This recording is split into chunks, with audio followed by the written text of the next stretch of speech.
Assalamualaikum warahmatullahi wabarakatuh. Innal hamdalillah nahmaduhu wa nasta'inuhu wa nastaghfiruh wa na'udzu billahi min syururi anfusina wa sayyiati a'malina. Man yahdihillahu fala mudilla lahu wa man yudlil fala hadiyalah. Asyhadu an la ilaha illallah wahdahu la syarikalah wa asyhadu anna Muhammadan abduhu wa rasuluhu alladzi la nabiyya ba'dah.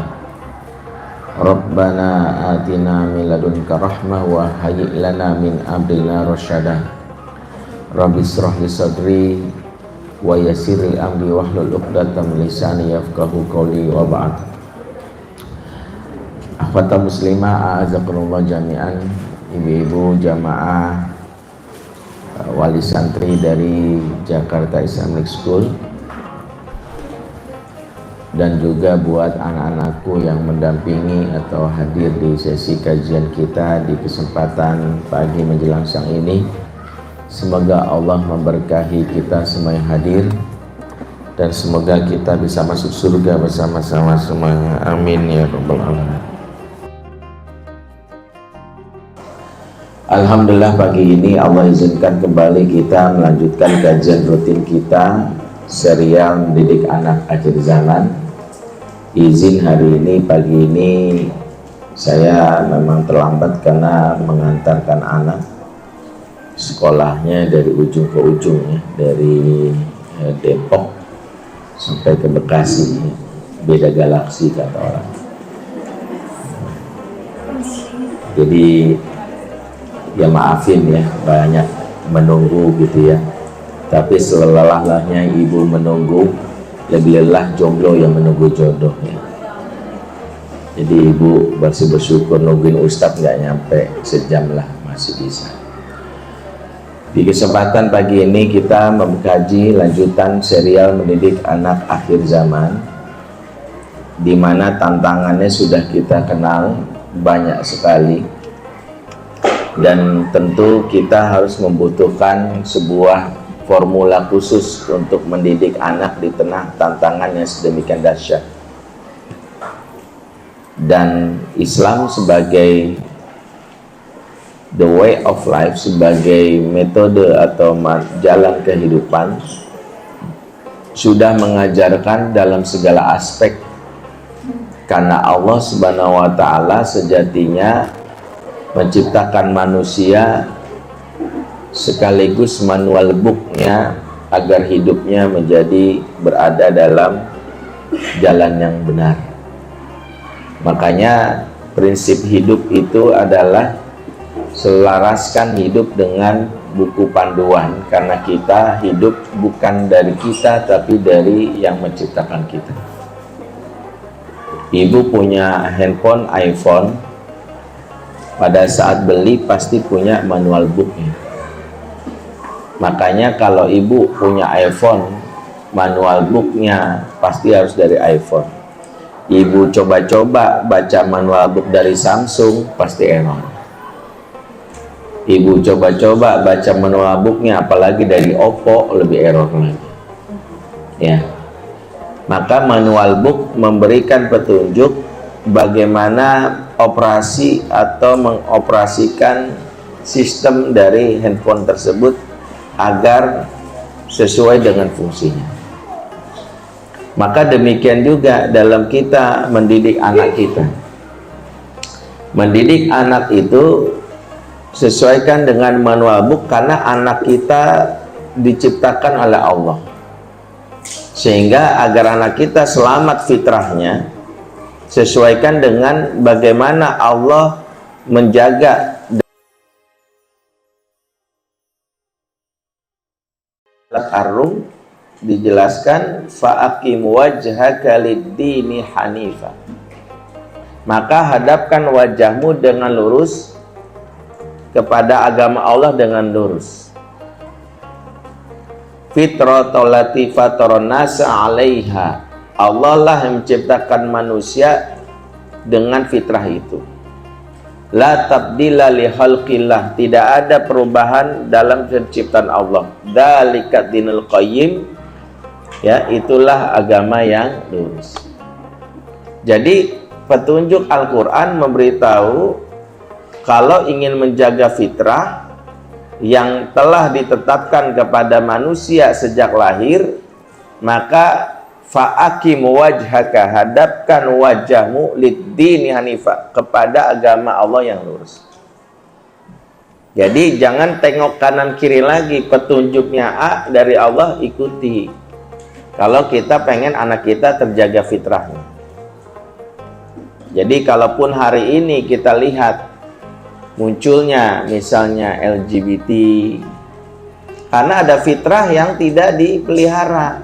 Kenapa anak laki-laki kok sekarang banyak yang disebut ya laki bertulang lunak itu, atau lelaki presto ya. Tulang lunak kan presto.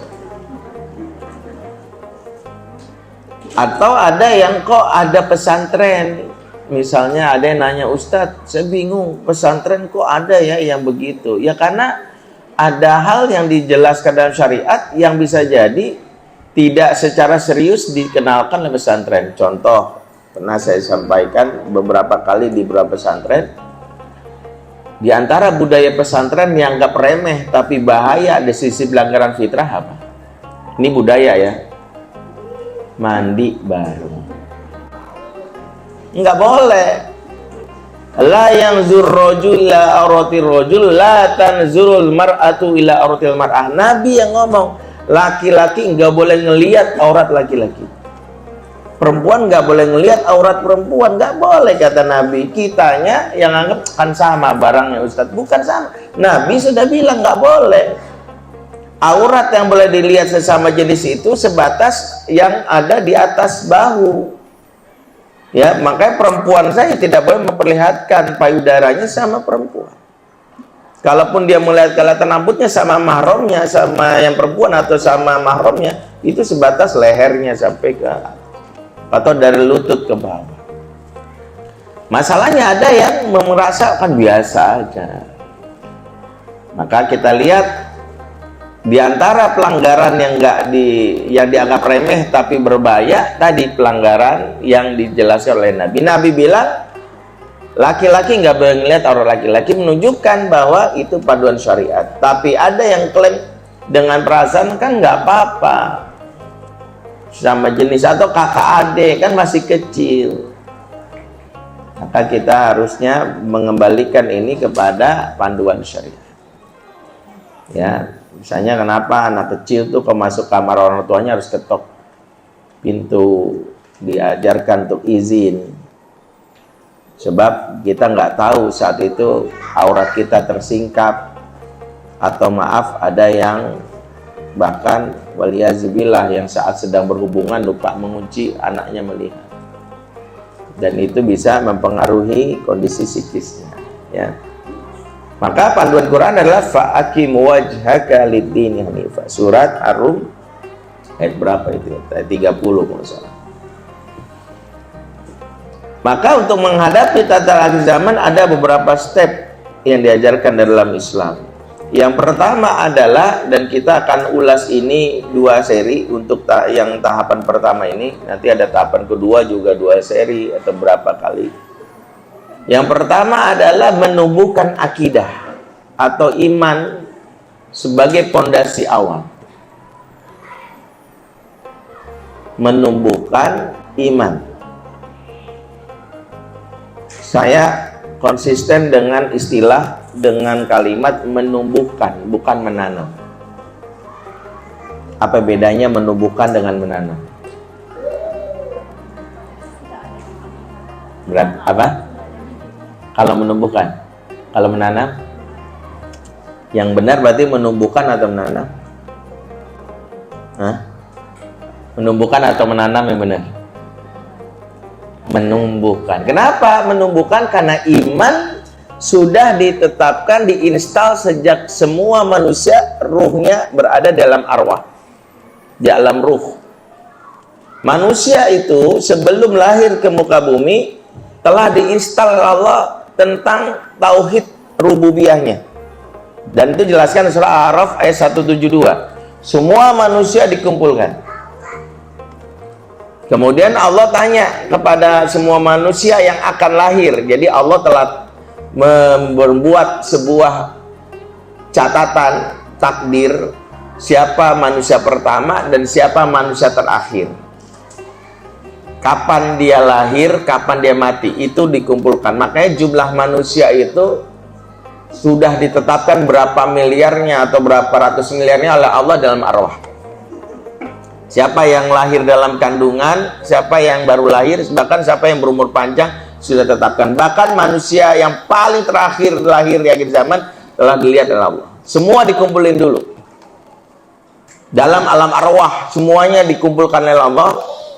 Kemudian Allah bertanya kepada masing-masing hambanya tersebut, Alastu birabbikum. Cara Allah untuk menginstal nilai tauhid. Apakah aku ini Tuhan kalian? Itu yang pertama tanya Allah. Allah ingin cek apakah mereka sudah terinstal tauhid. Qalu, mereka menjawab, bala syahidna. Tak satu pun di antara manusia saat itu semuanya menjawab. Semuanya mengatakan, tidak ada satupun yang tidak menjawab. Ya, dengan kalimat kami menjadi saksi engkau Tuhan kami. Bala syahidna. Jadi dahulu manusia itu bertauhid dulu. Jadi yang hari ini menyimpang tauhidnya itu ada pengaruhnya. Dulu semua bertauhid. Jungkook itu dulu bertauhid. Ya, Kim Bun, ya siapa lagi? Tambun mah boleh Bekasi ya. Song Joong Ki bertauhid. Ronaldo, Cristiano Ronaldo, Messi bertauhid dulu di alam arwah. Di alam arwah. Semua. Ya, bahkan yang membantai umat Islam Palestina seperti Benyamin Netanyahu dulu bertauhid semuanya. Maka manusia lahir membawa fitrah tauhid. Ma min mauludin illa yuladu ala fitrah. Tidaklah bayi lahir kecuali lahir dalam keadaan fitrah. Apa penyebab penyimpangan tauhid? Yang pertama, godaan syaitan. Dan itu terjadi pada anak-anak cucu Adam di awal. Yang kedua, pola asuh, fa'abawahu, orang tua. Makanya di antara yang penting ditanamkan dalam jiwa kita, bagaimana tugas utama kita menumbuhkan benih tauhid yang telah Allah install dalam diri anak kita. Menumbuhkan. Kenapa tauhid ini menjadi pokok pertama? Karena dasar pengasuhan itu menjadikan anak kita kokoh dalam segala musim. Baik saat ada bersama kita maupun saat dia berada di luar kita. Kenapa? Kalau prinsip pengasuhan hanya mengandalkan kehebatan kita, jebol kita. Kenapa? Karena kita sebagai orang tua nggak bakal bisa dampingin anak terus-terusan. Ibu ngawasin anak terus-terusan bisa?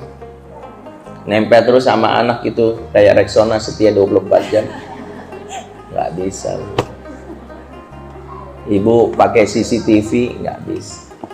Anak bisa mengakal-ngakal. Sesayang-sayangnya kita pasti ada masa anak jauh dari pantauan kita. Nggak mungkin juga ibu, mungkin kalau TK nemenin anak kemana-mana, masuk dalam kelasnya waktu TK masih bisa. SD apa bisa? Nggak bisa lagi ya. Kalaupun ada ya mungkin khusus beberapa siswa yang punya dampingin. Tapi nggak mungkin lagi pas kuliah ibu nemenin di ruang kelas sama dosen gitu. Khawatir anak saya nggak bisa jawab Pak gitu. Kan nggak mungkin juga. Pasti akan ibu lepas kan, nggak mungkin juga dia nikah malam pertama ibu temenin. Khawatir kamu nggak ngerti kan, nggak gitu juga.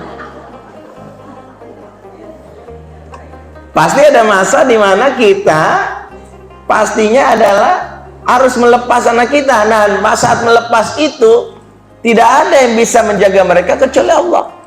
Makanya terhubungnya anak kita ke Allah itulah sebaik-baiknya cara menjaga kondisi anak kita. Sehingga konsep pendidikan anak di akhir zaman adalah menciptakan anak yang tangguh di segala musim, dan untuk tangguh segala musim tidak bisa kecuali dengan konsep tauhid. Itulah yang disebutkan Allah dan surat Ibrahim ayat 24. Alam taro kaifa daraballahu mathalan kalimatan thayyibah kasyajaratin thayyibah. Tidakkah engkau melihat perumpamaan dari kalimat thayyibah? Kalimat thayyibah itu maknanya adalah tauhid. Allah umpamakan tauhid kasyajaratin thayyibah, seperti pohon yang baik. Apa yang dimaksud dengan pohon yang baik? Asluha sabit, akar menghujam, wa far'uha fis sama, dan dahan menjulang. Dua permisalan ini mengajarkan tauhid itu memberi pengaruh anak itu kokoh seperti akar menghujam, gak gampang jatuh, gak gampang tumbang, ya mengakar, ya. Mengakar itu bahasa yang halus, bahasa yang agak ekstrimnya radikal. Cuman kita baca radikal ini waspada. Kenapa radikal? Radikal itu dikata radix. Radix itu artinya akar. Sesuatu yang mengakar itu radikal. Nggak mudah tumbang. Nggak mudah tumbang, nggak mudah goyang. Jalan pohon-pohon sepanjang Kalimalang ini begitu ada angin kenceng, angin ribut, dia kokoh. Itu pohon radikal sebenarnya. Nah, radikal itu nggak mudah tumbang. Kenapa? Ditawarin. Jadi bukan radikal tuh yang bacok-bacok orang lempar, bukan. Yang ditawarin sogokan, enggak, saya nggak mau. Yang dibujuk-bujuk, diancam, komit. Nabi-nabi itu mengakar tauhidnya. Cuman kalau kita bilang radikal jadi bahaya nanti. Ntar kajian saya diawasi tukang bakso kan kayaknya. Kalau siang-siang nggak apa-apa, pas lagi lapar ya. Nah itu bahayanya itu. Nah makanya kenapa disebut mengakar dulu, mengakar ya, demi aman gitu. Jadi anak-anak kita itu ketika bertauhid, dia menjadi pribadi yang mengakar. Mengakar itu apa? Dalam situasi apapun dia akan menjadi pribadi yang kokoh. Kenapa? Karena dia menjalankan apapun bukan karena bapak ibunya, tapi karena Allah. Sehingga saat digoda, bukan yang pertama, bukan nasihat, bukan bapak ibunya terkenang, tapi Allah dulu. Hanya kekuatan pertama yang mengajak, membuat anak kita nggak gampang tergoda itu adalah kekuatan tauhid. Tauhid itulah yang membuat anak kita dalam hal ini memiliki yang disebut akhlak. Bedakan akhlak dengan etika. Akhlak itu beda dengan etika. Kalau akhlak itu dari kata khaliq. Khaliq itu artinya Allah sang pencipta. Makanya unsur akhlak selalu ada koneksi dengan Allah. Kalau etika biasanya unsur human. Sehingga etika itu humanity. Kalau akhlak itu ilahi. Kalau etika temporary, sementara doang. Kalau akhlak dimanapun tetap begitu. Karena dia tidak peduli apa yang terjadi, dia hanya menyadarkan kepada Allah. Contoh ya, contoh misalnya kalau etika itu, maaf nih kalau ada profesinya atau tetangga atau orang dekatnya, saya kasih contoh ini untuk memberitahu, kalaupun ada yang berbeda, mungkin itu dia ke fase Allah. Contohnya pramugari. Pramugari itu melayani penumpang di pesawat itu lebih banyak etika. Maksudnya gini, coba kita lihat ketika dia melayani, katakan penerbangan jarak jauh pada saat umroh atau ke luar negeri misalnya, dia melayani itu kan di keadaan pesawat, dia bisa menawarkan diri. Pagi, malam Pak, Bapak butuh apa? Oh jus, juru kan gitu ya. Oh, terus kita misalnya dalam keadaan malam hari terus kedinginan, Mbak boleh minta selimut? Oh iya, ya selimut ada, tolong. Begitu udah sampai di bandara, di terminal, turun tuh kita, keluar dari pesawat, ketemu pramugari tadi juga keluar. Coba aja nanya, Mbak minta jus lagi boleh nggak?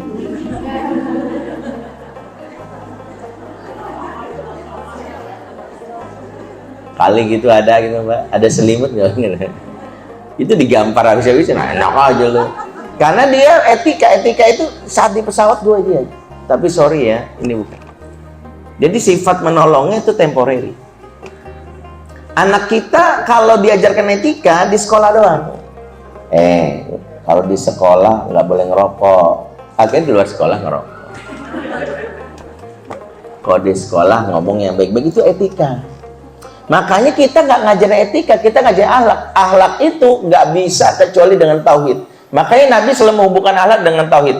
Man kana akhiru, kata Nabi, man kana yu'minu billahi wal yaumil akhir falyakul khairan aw liyasmut. Lihat pertama pengantar Nabi mengejarkan akhlak. Siapa yang beriman kepada Allah dan hari akhir, berkata-kata yang baik atau diam. Kamu beriman, kalau punya nama Allah, dimanapun, jaga kata-katamu. Atau kalau nggak bisa, diam aja. Kan gitu. Man kana yu'minu billahi wal yaumil akhir, falyukrim jarahu. Siapa yang beriman kepada Allah dan hari akhir, muliakanlah tetangganya. Jadi konsep etika itu nggak menyadar ke makhluk. Mau tetangga kita, wali kota, capres yang lagi naik daun sekarang, dia nggak peduli, ya baik-baik aja. Mau tetangga kita nyebelin, ya baik aja. Hak dia menzolimi saya, ya sudah. Tapi saya nggak akan membalas kecuali hak saya diambil. Kok begitu, Pak? Karena man kana yu'minu billahi wal yaumil akhir. Karena kata Nabi, siapa yang beriman kepada Allah dan hari akhir. Itulah bedanya akhlak. Sehingga akhlak itu sifatnya sabit kokoh. Imam Hasan Al-Basri itu suatu hari dia itu sakit. Tetangganya nengokin. Nah, tetangga nengokin ini masuk ke kamarnya, diizinkan oleh kerabatnya. Imam Hasan Al-Basri terbaring. Pada saat masuk kamarnya, tiba-tiba tercium aroma busuk di kamarnya itu, di mana di sampingnya kamar Hasan Basri ada tetesan air yang ditampung oleh ember. Kalau udah penuh diganti. Maka tamunya nanya, karena dia tetangga, maaf Syekh, ini apa ya? Oh itu tadi. Oh ini saya nampung air ini. Oh, boleh tahu nih dari mana ya saluran ini ya? Oh saya juga nggak tahu, tapi setiap saat saya tampung nih. Ya udah, akhirnya dicek oleh tetangganya itu kaget, ternyata air yang netes ini adalah bocoran septic tank di rumah dia. Ya dulu kan septic tank zaman dulu ya nggak tahu gimana dulu konsepnya. Dia langsung minta maaf, dia menangis. Saya nggak tahu kalau begini gitu. Boleh tahu udah berapa lama saluran atau bocornya air ini? Sudah 30 tahun. Loh, kenapa Anda nggak protes sama saya? Kenapa Anda gitu? Itu dia senyumannya. Saya lebih mementingkan menjaga perasaan Anda daripada menjaga hidung saya. Itu man kana yu'minu billahi wal yaumil akhir falyukrim jarahu. Tapi dia bilang, jadi saya pun menzalimi Anda, kalau gitu saya khawatir, ikhlaskan saya gitu. Jadi ini dua tetangga, yang satu nggak tahu, yang satu juga menjaga, jadi nggak ribut gitu. Akhirnya kan damai juga mereka. Yang satu sadar diri, yang satu juga nggak mempermasalahkan hal-hal yang kadang-kadang ada hal yang di tetangga itu sebenarnya bisa dimaklumi. Misalnya kadang-kadang hanya karena tetangga hajatan, dia kan mau dia nih hajatan cuma sehari, kita langsung komplain, gak tahu diri lo. Ya kita juga kadang-kadang kalau lagi gembira, kadang-kadang kita mikir baru ditutup langsung kita komplain, padahal dia lagi bergembira dan kadang-kadang gak terkontrol. Ya terkontrol kalau dia gembira kan kadang-kadang mungkin saudaranya nyetel-nyetel kenceng-kenceng itu. Di situ kita memuliakannya bukan karena dia baik. Kalau lu baik, gue baik. Lu jahat, gue jahat lebih jahat lagi. Nggak begitu. Itu namanya prinsip etika. Prinsip kita adalah akhlak. Maka akhlak itu kepada Allah. Sehingga kenapa tauhid itu penting? Supaya anak kita, dia solehnya bukan saat bersama kita doang. Solehnya bukan saat di pesantren doang. Karena ada anak yang di pesantren soleh, di luar pesantren dia malah liar. Sehingga kenapa? Nggak bisa ngukur kesolehan itu kalau di tempat yang baik. Kenapa saya selalu katakan? Karena kalau anak kita soleh tempat yang baik itu wajar. Karena kan lingkungannya. Alhamdulillah Ustadz, anak saya di pesantren nggak pernah mabuk. Lah iya di pesantren, mabuk apa? Mabuk duren misalnya. Alhamdulillah Ustadz, selama di pesantren anak saya nggak pernah pacaran. Lah iya. Iya, justru kalau pacaran cowok semua kan curiga gitu. Malah was-was. Jadi kalau kesolehan itu di pesantren wajar. Makanya anak kita di pesantren sholat malam ya wajar. Anak kita pesantren hafal Quran wajar. Setelah pesantren masuk sekolah negeri, sekolah umum, bertemu temannya itu, di situ ujiannya. Apa yang membuat dia nanti bisa bertahan? Apakah karena nasihat orang tua atau guru yang bukan? Iman. Makanya yang pertama kali diucapkan oleh Yusuf ketika udah Zulaikha, pertama kali ini maswai, sesungguhnya ini akhafullah, sesungguhnya aku takut kepada Allah. Sehingga pendidikan tauhid ini pendidikan dasar yang harusnya dimiliki dan dilakukan oleh orang tua. Jangan fokus dulu kepada peribadatan sebelum tauhid. Karena begini ya, fenomena hari ini banyak orang tua itu yang senang dalam hal-hal yang sifatnya tidak berurutan. Anak sholat dianggap sudah soleh, padahal kesolehan itu dimulai dari kesadaran tauhid. Karena sholat tanpa tauhid itu senam yoga yang islami. Maksudnya senam yoga doang gerakannya, tapi hatinya tidak terhubung. Kadang kita merasa gini, pendidikan spiritual kita merasa ketika anak itu sholat. Spiritual itu yang pertama itu adalah mengkoneksikan segala hal kepada Allah. Sehingga itu menjadi dasar anak kita dan beribadah. Karena kalau anak kita hafal Quran misalnya, hafal Quran itu yang harus kita pahami adalah hafal Quran, kalau dia sekedar hafal itu mudah, Bu. Dan saya konfirmasi berapa hafal Quran itu mudah. Yang susah itu menjaga hafalan. Makanya disebut hafiz, menjaga, memelihara, hafiz. Jadi kalau orang baru hafal belum menjaga dalam beberapa tahun itu dia belum hafiz. Nah, bahan bakar hafiz itu adalah murojaah. Makanya kalau ada orang bertekad jadi penghafal Quran, dia harus siap untuk murojaah sepanjang hidupnya sampai mati. Nah, murojaah itu dasarnya cinta. Cinta kepada siapa? Kepada yang mengucapkan itu Allah. Makanya kalau anak-anak gak cinta kepada Allah, susah untuk membuat dia hafal Quran. Itu kalau kita lihat dari urutannya begitu. Sehingga zaman dahulu nih, seorang sahabat yang hidup di zaman tabi'in itu mengkritik pola hidup para tabi'in yang secara umum rata-rata hafal Qurannya hebat-hebat, cepat, umur 7 tahun, 10 tahun, 11 tahun udah hafal Quran. Hal ini tidak salah, tapi ada yang khawatir luput. Sahabat yang mengkritik ini adalah Jundub bin Junadah. Nama lainnya Abu Zar Al-Ghifari. Ya, Abu Zar ibu kenal, tapi kalau Jundub mungkin nama asli yang tidak populer. Jundub atau Abu Zar mengatakan gini di depan tabi'in. Ta'allamnal iman qabla an nata'allamnal Qur'an. Kami lebih dulu belajar iman sebelum belajar Al-Qur'an. Wa nata'allamal Qur'an fazdatna bihi imanan. Pada saat kami sudah belajar Al-Qur'an, iman kami makin bertambah-tambah. Wa antumul yaum, sementara kalian hari ini yang dimaksud para tabi'in, tu'allimunal Qur'an qoblal iman. Lebih dulu belajar Quran sebelum belajar iman. Apa maksudnya? Kenapa beda antara iman Quran? Iman dalam pengertian dalam asar atau perkataan ini adalah terkoneksinya mengenal Allah dulu. Sementara belajar Quran mengenali huruf-hurufnya, hijayah. Kadang-kadang anak kita hafal huruf-hurufnya, tahu hafalannya, tapi nggak tahu yang ngomong itu siapa. Sehingga tidak muncul yang namanya getaran hati yang harusnya muncul. Bahkan ini bisa jadi problem kita juga sebagai orang tua. Ya, problem kita. Makanya jangan aneh kok ada penghafal Quran kok masih takut keluar ke kamar mandi. Hafal Quran tapi mama bangunin, temenin apa? Mau kemana? Kamar mandi. Toko di nyekek aku gimana ya? Kan kamu hafal Quran. Hafal Quran tapi nggak terkoneksi ke Allah.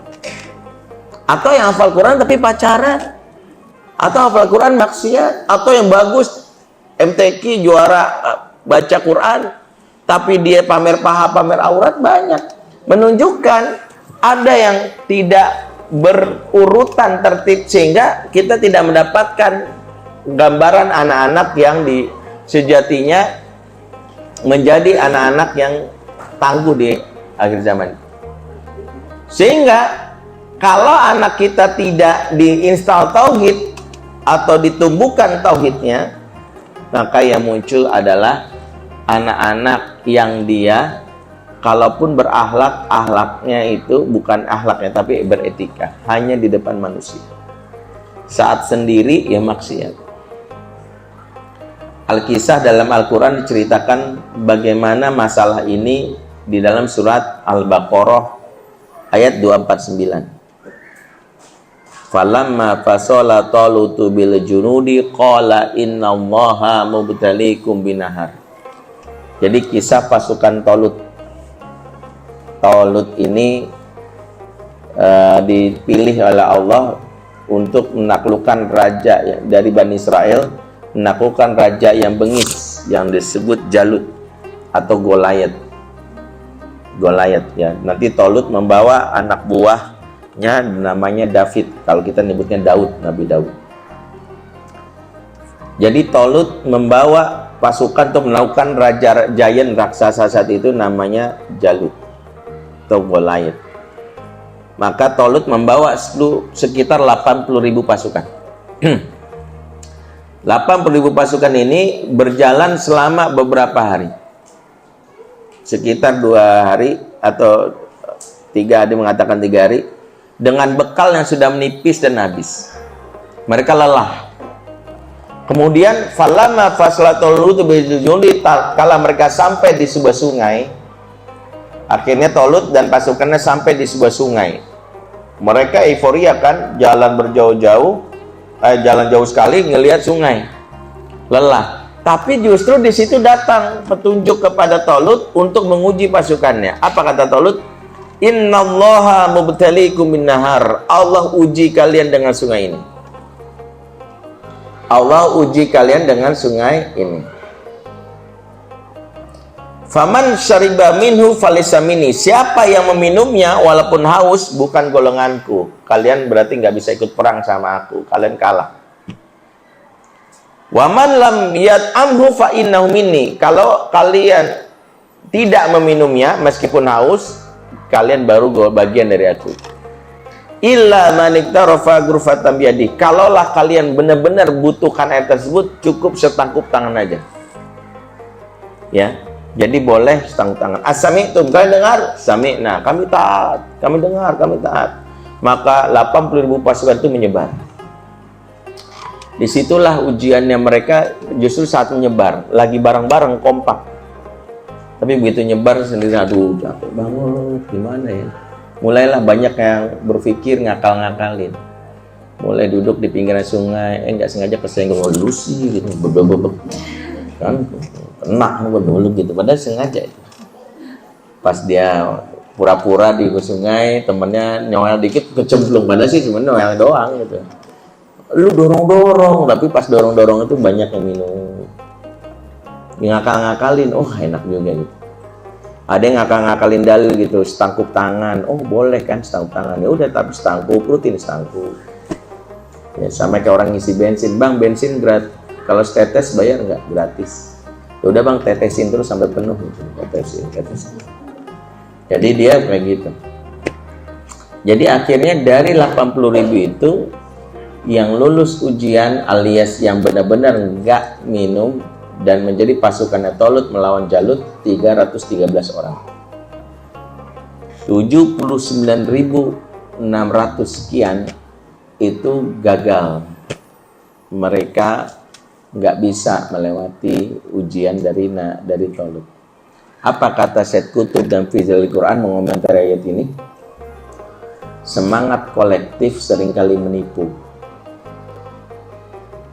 Allah uji manusia dengan ujian personal agar teruji mana yang imannya benar, mana yang palsu.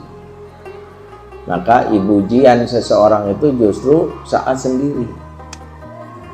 Anak kita solehnya itu bukan saat di rumah kita.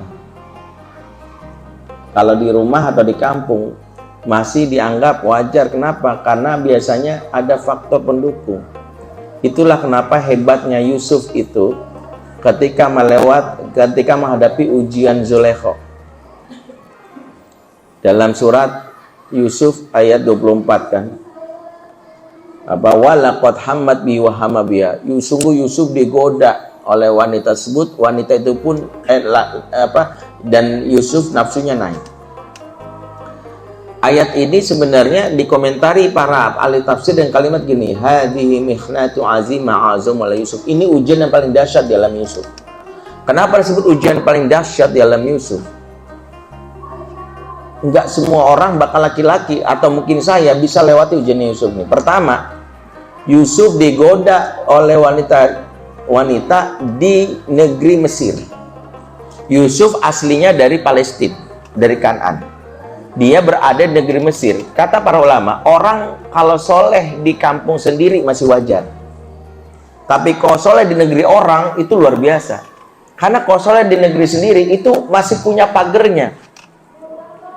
Contohnya gini, seorang laki-laki misalnya dia mikir-mikir kalau mau selingkuh, dia rumahnya di Kalimalang, mau main ke Bekasi bawa selingkuhannya mikir. Tukang ojeknya tetangga gua nih. Kan dia mikir. Makanya kalau dia di kampung sendiri, dia jaga tuh soleh, dia kesolehan itu. Tapi kalau udah di luar negeri, dia kan nggak ada yang kenal saya, nggak ada yang tahu saya ini. Di zamannya Yusuf nggak bakal viral juga, kan gitu. Nggak ada yang media yang ini viralin kan gitu. Kasarnya gini, Yusuf itu kalaupun melakukannya sama Zulaikha, nggak ada juga yang kenal. Setidaknya nggak ada yang bilang Yusuf anaknya Yakub, yang nggak ada yang tahu kan. Dia nggak ada yang tahu, orang dia tahu-tahu ada di Mesir. Makanya kenapa disebut ketangguhan Yusuf luar biasa. Yang kedua, kenapa disebut ujian Yusuf dahsyat tapi Yusuf bisa melewati? Selain Yusuf itu digoda di negeri orang, yang kedua yang godanya wanita cantik. Yang goda Yusuf itu wanita cantik. Kalau yang goda nenek-nenek atau bencong, mungkin Yusuf cepat nolak. Enggak gitu ya. Ya kayak saya pernah gitu ya. naik bawa nyetir mobil malam-malam pasti perempatan Pasar Rebo Jakarta Timur tuh bencong lewat, astagfirullahaladzim, buru-buru aja nggak sih, cepet nolaknya. Artinya Yusuf, yang godain Yusuf ini wanita yang cantik luar biasa, istrinya raja. Tentu dandanan istrinya raja beda ya, yang jelas pasti skincare-nya nggak mungkin sisa tepung beras, nggak mungkin. Pasti yang terbaik di masa itu kan, pasti dia merawat kulitnya, ada spa ya, jacuzzi gitu. Pasti beda gitu ya. Yang ketiga, Yusuf digoda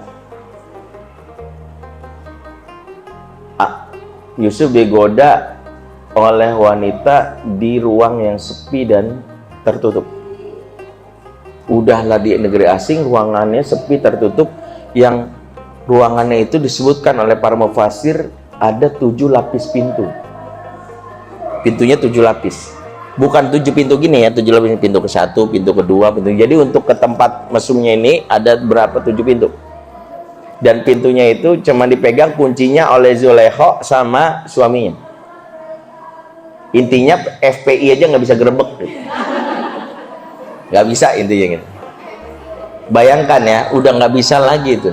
Artinya kalau Yusuf melakukan itu, yang keempat, kenapa Yusuf itu disebut dahsyat?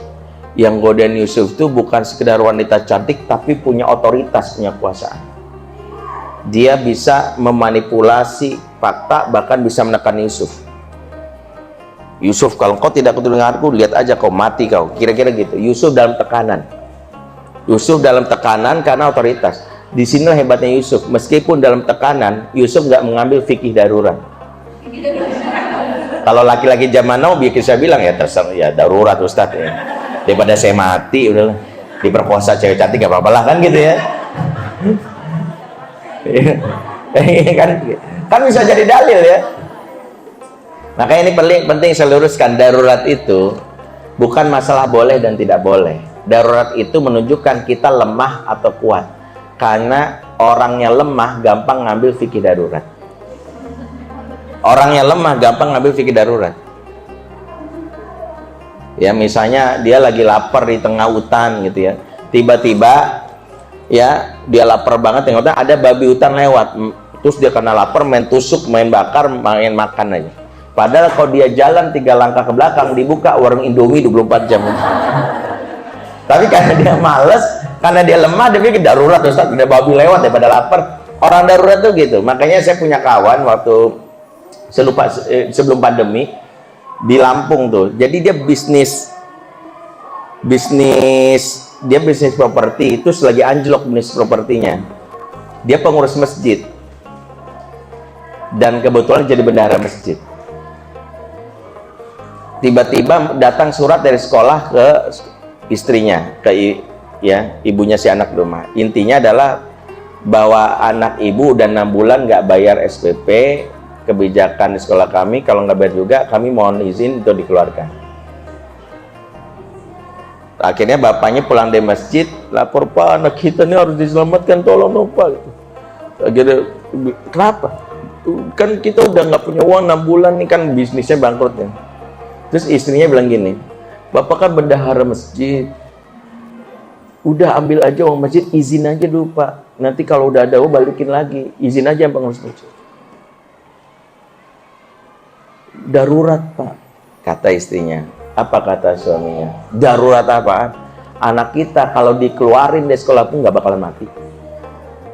Darurat itu bukan yang kau maksud tuh. Itulah orang lemah gampang banget ngambil pikir darurat. Kata bapak ini sebagai pengurus masjid, uang ini bukan uang ketua masjid. Ngomong sama ketua masjid, emang uang ketua masjid ini uang umat. Kalaulah misalnya saya harus izin itu kepada orang yang pernah nyumbang, setiap saat saya datangin satu-satu. Izin nggak izin satu aja nggak bisa. Dan itu nggak mungkin karena masjid itu terbuka, nggak jelas siapa yang nyumbang. Kata bapak ini, enggak, sampai kapanpun biarin aja anak kita keluarin. Kalau memang kita nggak sanggup bayar ya sudah. Jangan kamu mudah mengambil apa yang sudah darurat. Nah itu. Jadi yang membuat seseorang bertahan itu adalah kekuatan itu ada tadi. Karena kalau orang darurat apa-apa gampang. Nah Yusuf tuh nggak mengambil fikih darurat waktu dipaksa oleh Zulaikha. Kan kalau mau bisa aja Yusuf. Kalau mau kan bisa aja dia. Nah inilah salah satu kenapa hebatnya Yusuf. Dan apa yang mudah hebat diantaranya tadi, kekuatan pertama adalah kekuatan tauhid. Maka tauhid itulah yang menjaga anak kita dimanapun dia berada.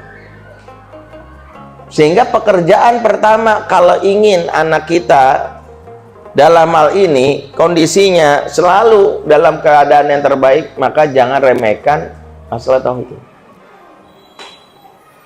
Dan ini yang tidak dimiliki oleh pendidikan barat. Barat tidak menjadikan kebaikan itu dengan tauhid. Selalu pakai humanity.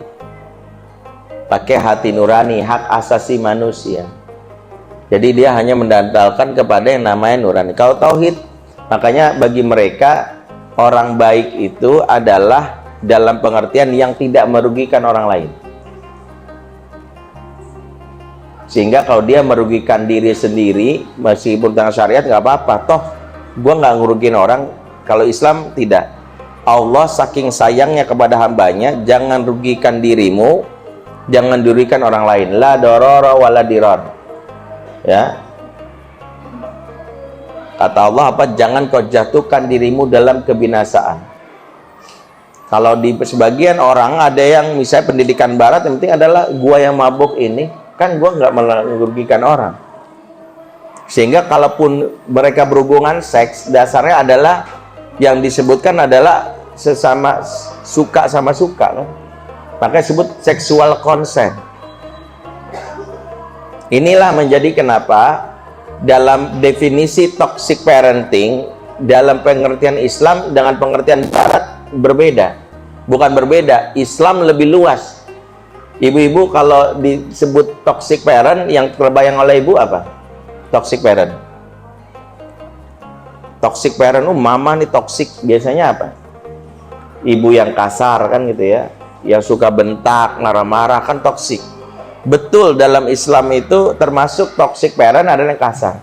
Tapi sadarkah kita bahwa toxic parent itu juga termasuk ortu yang lembut tapi permisif? Toxic itu, karena toxic itu mana racun. Misal gini, mama boleh nggak aku ganti kelamin? Boleh nak, asal kamu bahagia. Orientasi apa? Asal kamu bahagia. Mama, aku kan udah remaja, kalau aku diajak sama teman cowokku tidur bareng gimana? Selama kalian suka sama suka nggak apa-apa, asal nggak boleh paksaan. Jadi toxic parent itu yang salah satunya menjerumuskan anak, membolehkan anak. Sehingga seolah-olah kalau Islam itu tegas melarang anak, dianggap wah, misalnya kenapa kita tegas anak-anak kita dalam urusan yang menurut itu toksik banget sih, Pak. Kita bisa mengatakan, maaf nak, mama nggak setuju. Karena ada orang tua yang dia ingin disebut orang tua yang baik, tapi justru menjerumuskan anak. Dan ini disebut Ibnu Qayyim, orang tua yang zolim sama anak di dunia akhirat. Dalam kitab Tufa, beliau mengatakan, wa kamimman ashqa waladahu wa fil zata kabadihi fid dunya wal akhirah bi ihmalihi wa tarki tadibihi wa yanatihi lahu ala syahawatihi. Betapa banyak orang tua yang menyengsarakan anaknya, buah hatinya, belahan jiwanya di dunia dan akhirat karena 3 hal. 1, cuek. 2, yang disebut tidak mendidik adab. Yang ketiga, memfasilitasi syahwat anaknya. Contoh memfasilitasi syahwat anak adalah, misalnya maaf, ini saya agak sedikit keras, memberikan handphone di saat yang tidak tepat. Belum cukup umur udah diberiin. Ada bapak-bapak yang saking sayang sama anaknya, belum cukup umur dibeliin motor. Akhirnya dia ikut geng motor. Banyak yang kayak gitu. Ada bapak yang nggak pengen gagu udah akhir pekan karena udah capek, beliin PS. Biar anak PS, ternyata banyak konten-konten pornografi. Itu yang disebut memfasilitasi syahwat anak. Disebut orang tua yang penyayang, no, zolim. Menurut sisi syariat. Itu toksik. Sehingga dibalik kalimat mengatakan, tidak nak, tidak, mama nggak setuju. Ih, toksik enggak, ini bukan toksik, itu orang tua penyayang. Karena Islam tidak melulu mengajarkan sayang itu dengan memberikan manisan, tapi sesekali jamu yang pahit, tapi menyehatkan. Karena manisan terlalu banyak kelak menjadi gula yang akan menimbun tubuh. Kelak anak terbiasa mendapatkan manisan terlalu banyak dalam hidup, dia mengalami stroke jiwa. Apa itu stroke jiwa? Ketika dia masa depan tidak terbiasa berada dalam aturan. Akhirnya kalau ada aturan nggak suka sama guru ini, terlalu banyak aturan, keluar. Padahal hidup itu penuh dengan aturan. Jadi definisi syariat mengenai toksik itu berbeda. Nah, akidah seperti itu. Sehingga kalau Barat mengajarkan sesuatu kepada anak-anak kita, orientasinya cuman humanity, asal jangan merusak orang lain, jangan mengganggu orang lain. Tapi mereka, maaf, di saat kesepian nonton film porno, ya, banyak hal yang mereka lakukan saat sendiri. Itu juga diantara bentuk kenapa tidak terkoneksinya tauhid. Sehingga bunda, para bunda yang melakukan Allah, itulah pentingnya mengapa dasar pertama dalam kita mendidik anak di akhir zaman tauhid. Dan tauhid ini bahan bakar anak untuk ibadah. Anak itu, ibadah itu hardware, softwarenya tauhid. Software utamanya tauhid. Kalau ibadah tanpa tauhid berbeda. Sholat tanpa tauhid jadi riya, malah ada yang enggak tauhid. Banyak yang lupa bahwa semua ibadah itu harus softwarenya tauhid. Sehingga yang membuat seseorang kalau males menjadi bangkit itu adalah karena tauhidnya. Contoh ketika Nabi melihat ada sahabat yang leyeh itu apa? Males-malesan, lagi jihad. Orang lain jihad, dia males-malesan. Maka Rasulullah mengenalkan prinsip tauhid tadi dengan kalimat qumu ila jannatin arduha samawati wal ard. Ayo bangkitlah kamu menuju surga yang seluas langit dan bumi. Dia langsung tertarik. Itulah buat dari tauhid. Surga yang Allah ciptakan seluas langit dan bumi, Rasul lihat. Langsung dia bangkit, yang tadi kurma mau dimakan dibuang buru-buru dan dia buru-buru berjihad. Ditanya sama kawannya, mengapa kamu nggak jadi makan kurma tadi, langsung kau buang? Apa jawaban dia? Terlalu lama saya masuk surga gara-gara kurma tadi.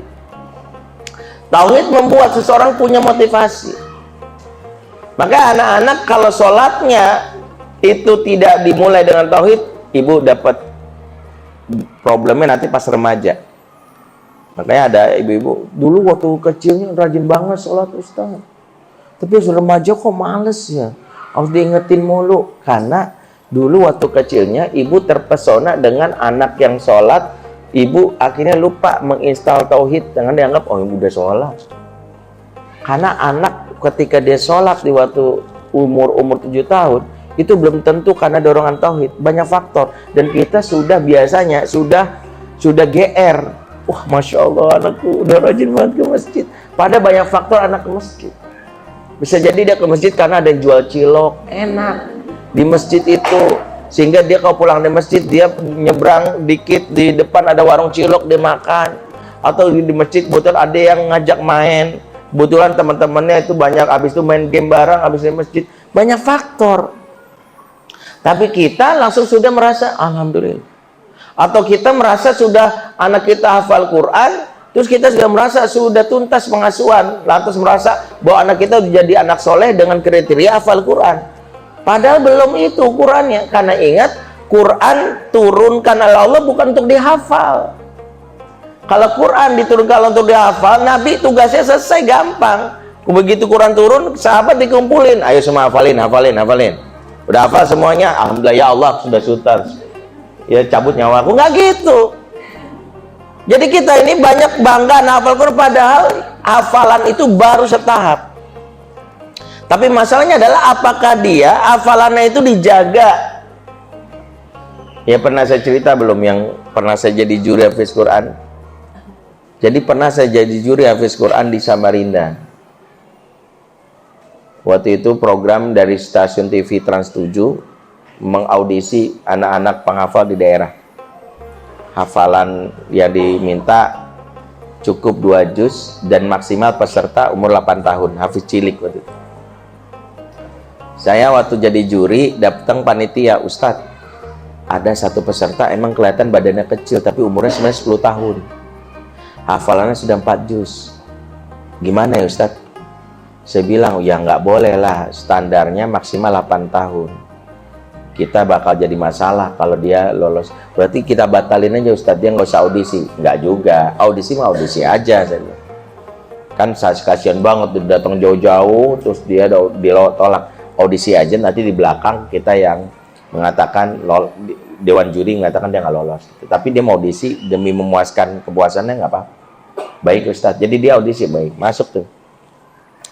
Ketika dia masuk, ya, katakanlah namanya siapa ya, Iksan misalnya. Langsung saya sapa, Assalamualaikum Iksan. Waalaikumsalam Ustadz, kelas berapa? Kelas 5 Ustadz. Oh alhamdulillah. Umurnya berapa? 10 tahun Ustadz. Iksan hafal berapa juz? 4 juz Ustadz. Juz 27, 28, 29, 30. Masya Allah. Boleh Ustadz tes ya? Ya, lanjutin kalau Ustadz ngomong ya. Idza waqa'atil waqi'ah. Surat apa? Langsung nyambung Al-Waqiah ya. Coba. Laisa liwaqa'atiha kadhibah khafidatur rafi'ah idza rujjatil ardu rajja. Cukup, saya bilang bagus. Juz 28. Cari-cari, oke. Ya ayyuhalladzina amanu hal adullukum ala tijarah. Lanjutin, langsung dia nyambung. Ala tijaratin tunjikum min adzabin alim. tu'minuna, surat As-Saff, dia tahu langsung. Good. Juz 29 Ustaz tes. Fa'am wa annahu kana rijalum minal insi, langsung dia. Surat Al-Jin Ustaz. Dia lanjutin walaupun agak sedikit terbata-bata tapi masih oke lah.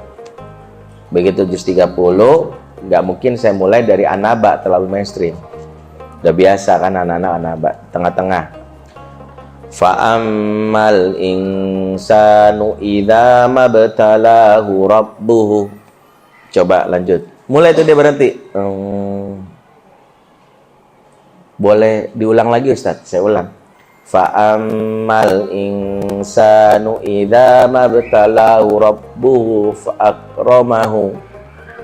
Langsung boleh kasih clue judulnya aja boleh Ustaz, judul suratnya. Surat apa? Al-Fajr. Oh iya, Al-Fajr. Coba lanjutin. Katanya hafal 4 juz. Iya Ustadz. Juz berapa aja? 27, 28, 29, 10. Tuh berarti hafal. Ya Ustadz, aku hafal juz 30 waktu kelas 1. Waktu kelas 2 juz 29. Waktu kelas 3 juz 28. Waktu kelas 4 juz 27. Berarti hafalan kamu berapa juz? 4 juz Ustadz. Berarti juz 30 hafalkan. Iya Ustadz, itu waktu kelas 1. Waktu kelas 2 juz 29. Waktu kelas 3 juz 28. Iya, berarti kamu sudah hafal 4 juz, benar? Benar. Berarti juz 30 hafalkan. Iya Ustadz, itu waktu kelas 1. Diulang lagi. Jadi dari situlah saya simpulkan, banyak anak kita hafalannya bukan bertambah tapi berpindah. Jadi kalau nanti dia lulus SD nih, terus ada wisuda Quran, jangan ger. Kita panggilkan anak yang sudah hafal 6 juz. Ananda Fikri misalnya, belum tentu 6 juz benar. Karena bisa jadi dia berpindah aja ke juz yang hari ini ditesnya. Makanya waktu saya jadi pembina karantina para penghafal Quran di apartemen di Casablanca itu, waktu itu saya jadi kepala asramanya. Kemudian mentor-mentornya nih binaan saya semua rata-rata lulusan Lipia, yang mereka lulusan syariah. Saya bilang gini, semua penghafal Quran ini antum tes. Yang akunya 6 juz dites cuma hafal 1 juz setengah. Yang sisanya berantakan. Yang akunya 4 juz sama. Ada. Jadi ternyata yang disebut 6 juz, 10 juz, 30 juz itu belum yang kita sebut hafal, karena bukan bertambah tapi berpindah. Nah, kenapa begitu? Jawabannya karena kita terburu-buru ingin melihat dia langsung bagus ibadahnya, lupa pondasinya. Jangan pengen punya gedung tinggi dulu terpesona, tapi pikirlah untuk buat pondasinya. Makanya mendidik anak kayak membangun gedung tinggi, kadang kelihatan sampai umur bertahun-tahun kok nggak jadi-jadi ya, perasaan baru rangkanya aja. Tapi bagi orang yang punya visi panjang, dia akan memikirkan gimana saat nanti sudah jadi gedung setinggi Burj Khalifah, dia kokoh, nggak bakalan roboh. Tapi bagi orang yang hanya fokus ke servis, dia berpikirnya adalah penting gedungnya tinggi dulu kelihatan. Ih, udah 1 bulan tinggi. Sehingga maaf kata, saya termasuk yang berbeda dengan banyak ustadz yang pengen anaknya langsung hafal Quran 1 bulan. Ya kalau pengen hafalannya segera hafal sih nggak apa-apa, saya bilang. Sekadar memuaskan kita. Anak saya 1 bulan sudah hafal 30 juz Ustaz, ya bagus, nggak apa-apa. Tapi kan bukan itu cita-cita kita. Karena Quran sendiri diturunkan itu berangsur-angsur, tidak 1 bulan langsung hafal. Sahabat itu hafal Quran 22 tahun loh. Sehingga kalau anak kita hari ini misalnya hafalannya begitu, nggak apa-apa. Yang penting dia mencintai. Makanya ada anak saya yang diulang tuh 1 surat aja, nggak apa-apa, asal dia mencintai itu. Karena kalau udah cinta, dia akan memberikan pengaruh kepada diri. Orang tuh kalau cinta punya motivasi. Kenapa? Iman lebih dulu. Kenalkan Allah yang ngomong, yaitu firman Quran itu kan Allah yang bicara. Makanya efeknya beda. Orang kalau misalnya kenal Allah lebih dulu dibandingkan bacaan hurufnya, maka dia punya gairah untuk membacanya. Karena dia mencintai Allahnya, bukan mencintai huruf-hurufnya. Tapi kalau mencintai huruf-hurufnya, tidak kenal Allah, makanya dia gak akan pernah merasakan ada efeknya, hanya dari sisi kesastraannya saja. Lagi-lagi, pendidikan yang pondasi yang menjadi dasar anak zaman itu tauhid. Sehingga tugas kita sebagai orang tua bagaimana menjaga agar tauhid anak-anak ini kokoh, tauhid anak ini tumbuh seperti pohon yang disebutkan di dalam surat Ibrahim 24 dan 25, dia akan kokoh di segala musim. Pengertian kokoh segala musim apa? Saat senang dia menjadi tetap beriman, saat susah dia beriman. Karena orang beriman itu hidupnya berada cuma lewat dua sikap doang, kata Nabi. Apa itu? Jika diberi kesenangan dia bersyukur, jika diberi kesulitan dia bersabar. Itu aja. Nanti juga begitu, saat dia berumah tangga, dia memiliki kehidupan itu senang bersyukur, susah bersabar. Itulah yang membuat nikah itu lika-likunya dia lewati semua. Nikah itu kalau niatnya untuk ibadah, ibadah itu hanya melewati dua fase itu. Kalau senang syukur, susah sabar, namanya juga ibadah. Ibadah itu dalam hal ini ya berpindah dari zikir yang satu ke zikir yang lain. Sehingga kalau orang niatnya nikahnya ibadah, bisa jadi zikirnya di malam pertama adalah Alhamdulillah. Di malam pertama tuh. Malam kedua zikirnya sudah ganti Masya Allah.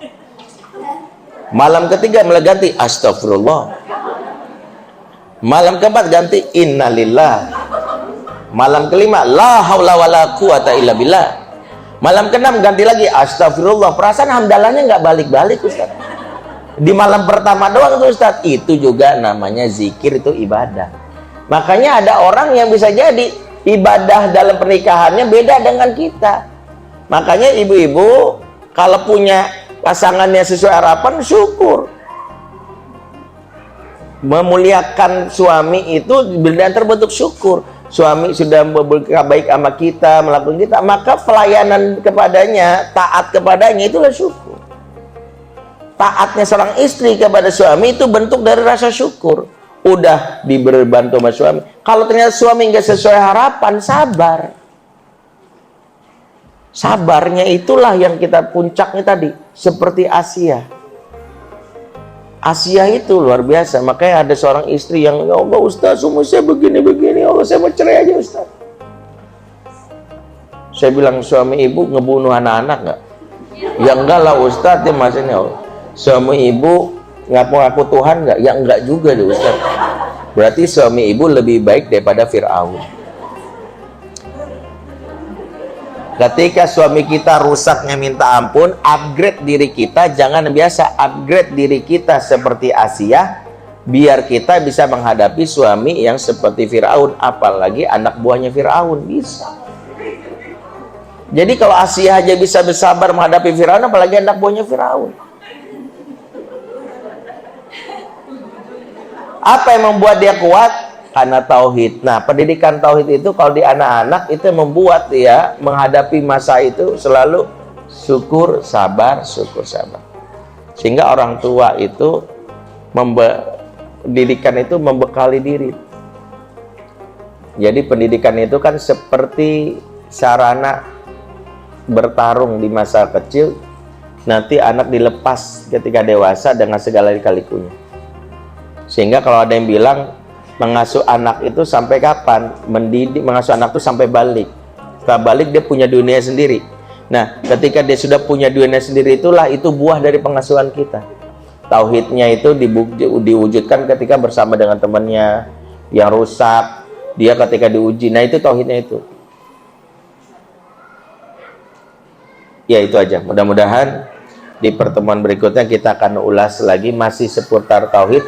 Tinggal kiatnya gimana sih Ustaz menumbuhkan tauhid itu agar tauhid itu muncul. Karena menumbuhkan tauhid itu bagian dari hak anak yang disebut hak spiritual. Anak itu kan punya 5 hak. hak spiritual, hak intelektual, hak emosional, hak fisikal, hak sosial. 5 hak ini kalau nggak kita penuhi di masa kecil, itu yang disebut namanya utang pengasuhan. Jadi kalau nggak ada 5 ini, itu disebut utang pengasuhan. Baik, itu aja yang bisa kami sampaikan. Ada yang ingin tanyakan, persilakan. Silakan, ibu belakang. Ada mic nih. Boleh izin mic yang dioper ke belakang. Ada yang mau.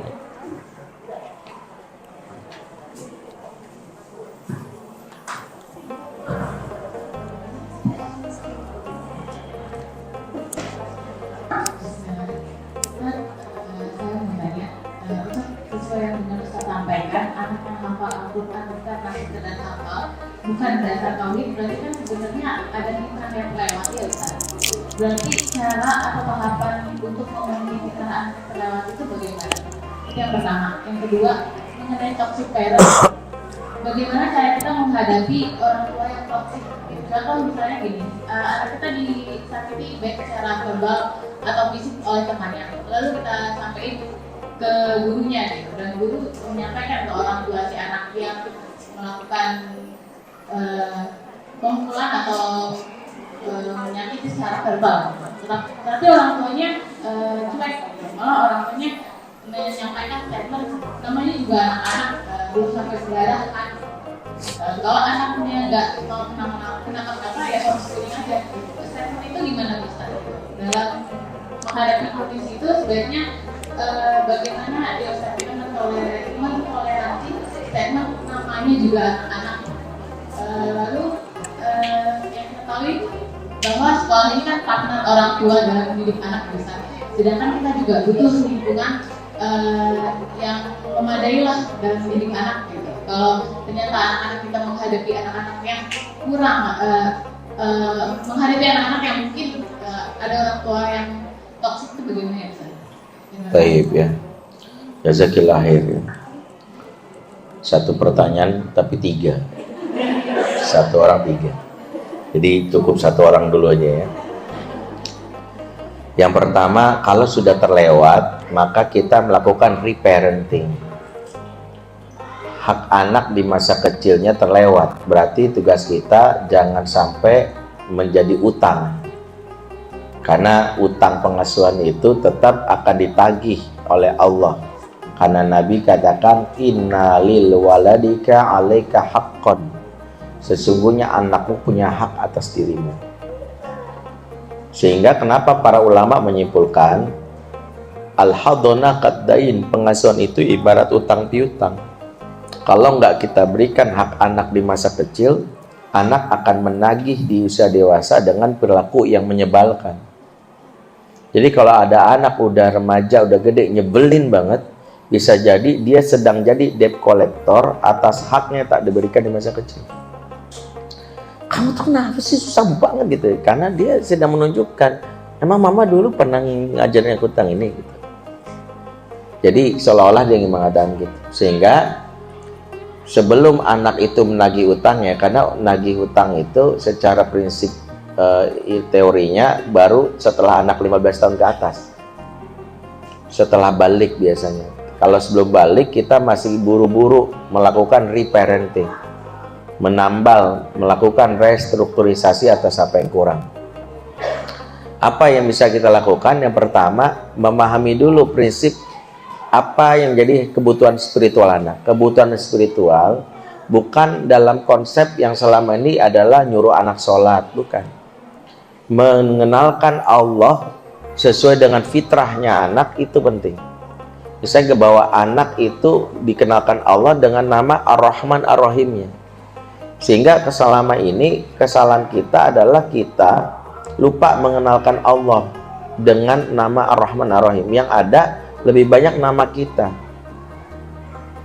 Biasanya kalau ngasih sesuatu ini dari mana? Dari mama. Mama sayang sama kamu. Ini bener, harusnya Allah yang memberikan ini ke kamu lewat mama. Selalu ingetin ada Allah. Allah baik banget ya nak. Dari bayi saja sebenarnya lagi menyusui itu momen tauhid loh. Lagi nyusui kita bilang, baca basmalah dulu ya. Karena Allah yang memberi air susu ini, sehingga habis mama melahirkan kamu, Allah siapin makanan buat kamu di payudara mama. Ayo nenek baca basmalah. Memang anak kecil dalam hal ini tidak memahami karena akalnya belum aktif, tapi otaknya itu punya tabungan kosakata yang akan membuat dia bisa merecall kembali saat nanti dia sudah berpikir umur 7 tahun. Sehingga jangan menyepelekan untuk mengatakan ini kita semua makhluk Allah, yang ciptain mama Allah, adik juga ciptakan Allah, dititip ke rahimnya mama. Jadi semua itu dan tauhid itu memang seperti itu. Nanti di pertemuan berikutnya akan kita bahas detailnya mengenai tahapannya itu. Karena kan kita dalam menumbuhkan tauhid harus sesuai dengan tumbuh kembangnya kan. Ya, tumbuh kembang anak itu yang pertama kali apa yang aktif di organnya? Apa? Ininya dulu, pendengaran. Makanya kenapa orang tua harus banyak ngoceh. Ibu masa menyusui itu banyak ngoceh tentang tauhid. Jadi jangan nyusui malah main gadget. Udah belum cepetan ya? Udah, oke. Okay. Nggak gitu. Jadi ada ibu lu nyusun sampai gini. Yang benar itu taruh handphone ngoceh. Secara prinsip kenapa? Nanti kita akan bahas lebih detailnya. Karena Allah jadikan yang pertama dan surat An-Nahl ayat 78, wa ja'ala lakumus sam'a. Pertama pendengaran, wal absar, wal afidah. Jadi akal itu nggak aktif di awal. Makanya rahasianya kenapa akal nggak aktif di awal? Agar anak-anak bisa merasakan cintanya Allah dulu sebelum memikirkan. Karena yang utama itu rasa dulu sebelum akal. Karena kalau anak berakal tidak punya perasaan cinta, jadinya kayak iblis pakai akalnya tapi tidak. Orang tuh kalau punya perasaan, rasa itu menggerakkan dia. Sehingga walaupun nggak sampai kepada akalnya, tapi gue cinta mau gimana lagi gitu. Allah yang bilang sih gitu. Akal kita belum nyampe. Kenapa ya Ismail mau disembelih oleh Ibrahim? Akalnya nggak nyampe tuh. Tapi yang jelas cinta aja. Allah yang nyuruh. Karena kalau pakai akal nanti pikir masa sih Allah setega ini kan gitu. Kayak iblis itu kan pakai akal. Disuruh sujud sama Adam dia pakai akal. Adam kan makhluk. Sesama saya. Ngapain saya sujud sama Adam? Kan sesama makhluk. Dia lupa Allah sedang ngetes betapa dia taat nggak sama pemilik perintah. Akal. Makanya rahasianya kenapa bayi batu lahir itu nggak pakai akal, karena tugas kita sederhananya mengenalkan. Saya tuh kalau ditanya sama istri saya itu, Bi, jelasin ke Umi dong, tugas kita ngasuh anak apa? Tugas kita adalah meninggalkan kenangan indah akan Islam. Jadi 0 sampai 7 tahun pastikan anak merasakan kenangan indah akan Islam. Sehingga anak-anak yang trauma di umur 0 sampai 7 tahun itu PR kita besar. Namanya luka pengasuhan. Ya. Bagi yang ingin mendalami ikut e-course utang dan membayar utang dan basuh luka pengasuhan. Ini membantu kita atau pasangan kita atau mungkin juga anak kita yang punya isu trauma masa kecil atau inner child. Ya, ikut e-course-nya ada 30 video pembelajaran dan sesi diskusi bersama narsum secara online di website www.fatherman.id. Kalau pengen kolektif satu majelis boleh juga. Jadi nanti tinggal bersama saya aja diskusi tentang, syaratnya adalah tonton videonya dulu baru tanya jawab. Karena nggak boleh tanya jawab sebelum nonton videonya, karena ada hal yang sejatinya dibahasnya setelah bahasnya ada di dalam video. Tape itu dulu jawabannya. Jadi kalau ditanya kalau udah terlewat apa? Lakukan reparenting. Walaupun udah gede Ustadz, iya, umur 30 tahun iya. Karena bisa jadi itu anak-anak seperti itu karena mungkin bapak ibunya yang lupa dalam hal ini. Nah, walaupun tahapannya berbeda, kalau di 30 tahun kita lupa, nggak ada salahnya minta maaf. Ya, minta maaf ke anak. Kan maaf belum tentu menunjukkan kita salah dalam pengertian gini. Maaf itu kalau dalam bahasa ilmu komunikasi adalah bahasa koneksi. Orang akan terkoneksi ketika dimulai dengan maaf. Akhirnya yang tadinya marah bisa lebih reda. Contoh, kita lagi naik mobil, ada motor nyenggol, jeger. Kalau kita bilang, woi ganti mobil gue, lu tabrak, itu ngajak ribut tuh. Kalau dia ternyata orang badan kuat, tabok kita. Tapi kalau kita bilang gini, maaf nih pak, bapak tahu kan saya diem aja, yang nabrak, iya bu, maaf ya pak, gitu. Kira-kira gimana ini? Enak bahasanya. Maaf, menunjukkan kita mengkoneksikan diri. Jadi bahasa maaf itu boleh kita pakai dalam rangka untuk menegur anak, tapi tidak membuat anak merasa tersakiti. Yang kedua adalah masalah toxic parent. Memang ini salah satu yang menjadi masalah kalau ada orang tua yang berkeinginan, namanya juga anak-anak. Justru ini diantara orang tua yang toksik, membiarkan kebiasaan yang muncul di masa kecil, karena dia akan menjadi habit yang susah diubah di masa depan. Karena perilaku itu kan berpola habit. Kita ya hari ini ngucapin abjad A sampai Z pasti bisa kan? A, B, C, D, E, F, G, H, I, J, terus K, L, M, N, O, P, Q, R, S, T, U, V, W, X, Y, Z. Gampang. Coba ibu-ibu ada yang bisa ngulang dari Z ke A. Abang lihat ya. Kalau ada yang bisa saya kasih hadiah. Z. Ayo, siapa? Mentok di mana biasanya? Di W. Kenapa nggak bisa? Karena nggak biasa. Makanya diantara kezaliman ortu kepada anak, membiarkan adab buruk di masa kecil dan kalimat, namanya juga anak-anak. Namanya juga anak-anak itu bahaya. Makanya Nabi ketika ada anak adab makannya berbeda, langsung ditegur. Adab makannya, lu dia pasal bahasa ini, ya gulam, nama anaknya Umar bin Abi Salamah. Ya gulam, ya samillaha ta'ala wa kul biyaminik wa kul mimayamik. Makanya nanti yang repot adalah ketika anak itu dewasa melakukan kekerasan, nanti orang tuanya yang repot. Ketika bisa gini, anak yang susah bangun pagi, bisa jadi karena kita yang memaklumi, namanya juga anak-anak, akhirnya dibiarin bangun siang. Berarti anak-anak kok bangun pagi? Iya, tapi dia bangun pagi bukan untuk menjalankan syariat ibadah karena dia belum beban, tapi metabolisme tubuhnya disiapkan untuk terbiasa alarmnya bangun pagi. Di antara yang disarankan para ulama, kalau ibu punya bayi, azan berkumandang, azan subuh, Allahu Akbar, bangunkan anak dari tidur dalam ke tidur dangkal. Kakak, udah azan, adik, dan ketika dia melek tidur lagi nggak apa-apa.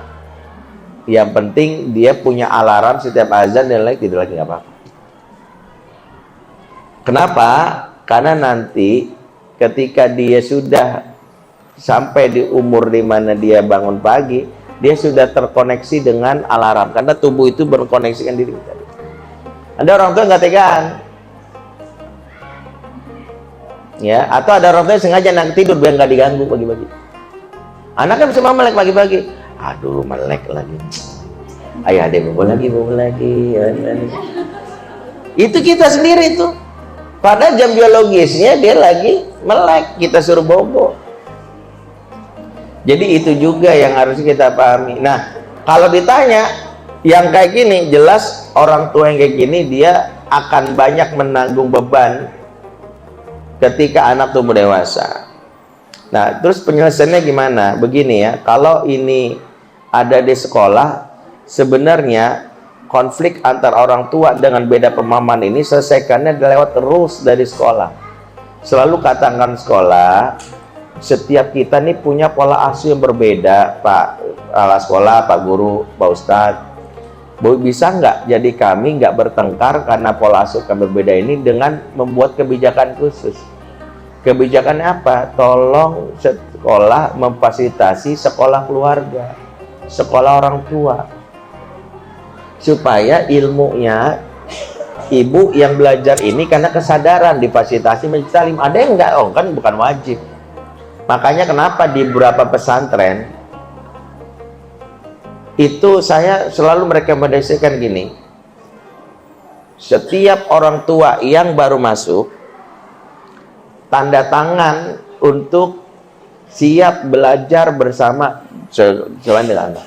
Kalau sampai nggak ikut, maka kami serahkan anak ke orang tua yang mendidik. Karena sejatinya sekolah atau pesantren bukan bengkel. Jadi ini masalah gitu. Ada sekolah yang dia orientasinya hanya dalam tanda kutip hanya untuk servis menyenangkan orang tua. Jadi orang tua di kesalahannya bodoh amat, nanti anaknya gue beresin. Dia lelah loh. Sehingga yang penting kita lakukan apa? Memberi masukan ke sekolah. Di antaranya adalah ada kebijakan supaya orang tua belajar. Dan itu sebatas itu saja. Kenapa? Kita nggak bisa menjangkau perubahan orang, nggak bisa. Berarti yang bisa kita jangkau apa? Diri kita dan anak kita. Makanya anak kita pun kita ajarkan juga situasi yang tidak sesuai harapan. Kalau kamu dibully, apa yang kamu lakukan? Kalau kamu dizolimi, apa yang lakukan? Itu kita ajarkan. Bahkan kau perlu role play. Makanya nggak penting, jangan langsung kepada, karena ada orang tua begini, kalau kamu dipukul, pukul aja. Padahal bisa jadi solusinya nggak begitu.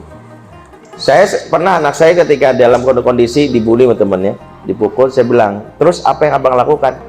Aku sabar aja, Bi. Aku beri kesempatan dia untuk perbaiki 3 kali. Kalau sampai dia melakukan itu lagi, aku habisin dia. Karena dia, dan kita jangan bilang gini, pukulnya sekarang. Karena dia sedang belajar satu hal namanya kesabaran, yang dirusak sama orang tuanya. Orang tuanya nggak sabaran, udah. Anaknya lagi sabar, dirusak sama orang tuanya. Makanya sudah, kita yang gemes. Ya Allah, kok mama sih mau tabuk gitu ya. Dia lagi belajar sabar. Kecuali dia bilang, aku nggak tahu pun. Yang jadi masalah adalah anak kita punya solusinya atau enggak. Kecuali anak kita nggak punya solusi. Saya ketika anak saya bilang gini, aku ngasih kesempatan aja dia. Kalau dia gitu lagi, aku sabar aja. Tapi kalau udah 3 kali, aku bilang gini, gue catat ya, lu gini, gue sih biasa aja gitu. Tuh ayo gitu loh, sekali gitu. Akhirnya benar, ketika 3 kali anak saya, buak, datang orang tuanya. Dia bilang, aku kasih kesempatan 3 kali tante. Dia udah begitu, ya aku udah kasih kesempatan. Aku nangis. Sampai sekarang nggak berani. Karena anak saya kan, dia homeschooling kan. Kurikulum yang dia pelajari selama homeschooling itu belajar ninja. Jadi dia belajar langsung dengan orang yang 26 tahun di Jepang. Jadi teknik ninja, teknik meeting orang, bunuh orang udah belajar gitu. Makanya dia hanya menjaga diri supaya nggak nyakitin orang aja gitu. Makanya kata gurunya, kalau kamu sakitin, kamu jangan main tanganmu gitu. Dia cukup bilang, gua ngasih peringatan sekali gitu. Begitu teman lu tinggal di fuck gitu doang, jatuh gitu, langsung nangis gitu langsung.